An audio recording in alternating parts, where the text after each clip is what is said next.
Le cadre légal du droit des sociétés change, et cela a des conséquences directes ou indirectes pour vous. Constitution.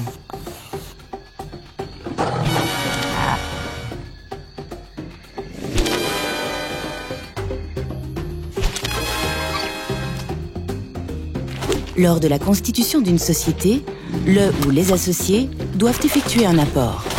Il s'agit soit d'un apport en espèces, une somme d'argent, soit d'un apport en nature. Le nouveau code apporte des changements au régime applicable aux apports en industrie qui sont une forme d'apport en nature. Il sera à présent possible d'acquérir des actions dans une SRL en échange d'un apport en industrie.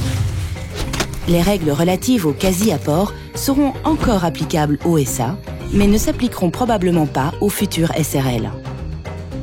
De plus, les SRL devraient disposer dès leur constitution d'un capital propre suffisant au vu de l'activité visée et non plus d'un capital minimum de 18 500 €. Cela offre une plus grande flexibilité pour définir la portée des droits liés à un apport spécifique. Rien ne change pour les SA. Le législateur souhaite toutefois aussi garantir les droits des tiers et surtout des créanciers par le biais du plan financier. Ce plan financier n'est pas neuf, mais le nouveau code en fixe désormais le contenu minimum.